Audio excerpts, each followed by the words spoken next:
This is the Dallas Morning News. It's Monday, April 7th. Sunny and warmer today with a high of 67. Clear skies this evening with a low of 46. Here are today's headlines.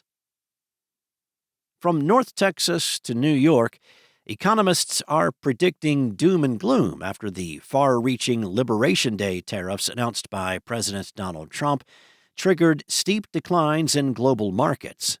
Friday's session capped the stock market's worst stretch since the COVID-19 crisis that began in 2020. The S&P 500 is down more than 10% since trading opened Thursday, while the Nasdaq Composite closed in bear market territory, and the Dow Jones Industrial Average flirted with correction. As China moved swiftly to implement retaliatory tariffs of its own, an encouraging U.S. payrolls report was not enough to stem a rout that saw trillions in market capitalization vanish and stoked fears of a global downturn. In a grim research note entitled, "There Will Be Blood," J.P. Morgan Chase became the first Wall Street bank to declare a recession was the most likely outcome. Chief economist Bruce Kasman upped his estimate to 60% from his previous guess of 40%. The tariff policy is part of Trump's plan to bolster domestic manufacturing and to counter what he views as unfair practices that inflate foreign trade surpluses at the expense of U.S. workers. In other news, a second unvaccinated child has died from measles complications in the West Texas outbreak. That was confirmed by Lubbock hospital officials. The outbreak, which began in January, has resulted in nearly 500 confirmed cases across the state, primarily in the South Plains and Panhandle regions. That's according to the Texas Department of State Health Services. Of those people, 98% have been unvaccinated. The school-aged child was hospitalized in the University Medical System in Lubbock and received treatment for complications from measles. A spokesperson for the health system said the child was unvaccinated and had no underlying health conditions. U.S. Health Secretary Robert F. Kennedy Jr. visited Texas Sunday to spend time with the families of the children who have died from measles.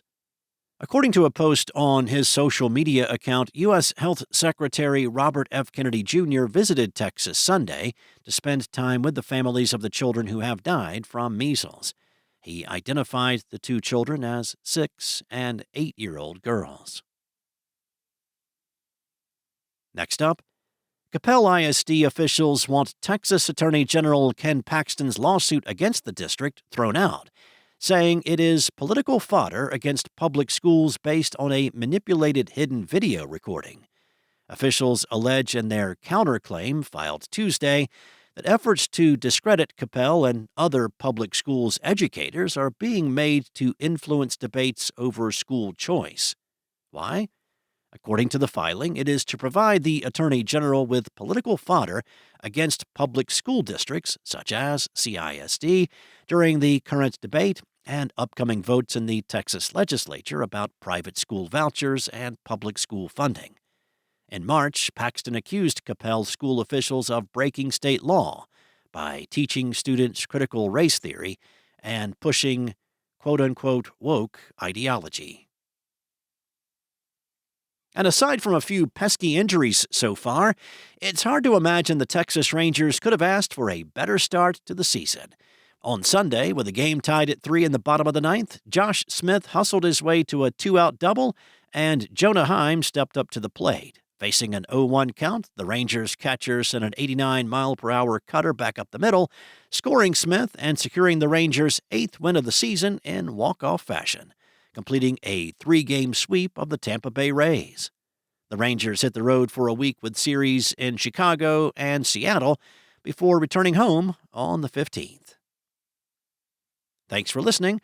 For more on today's stories and the latest breaking news, visit dallasnews.com. Enjoy your day, and I'll be back tomorrow with more from the Dallas Morning News.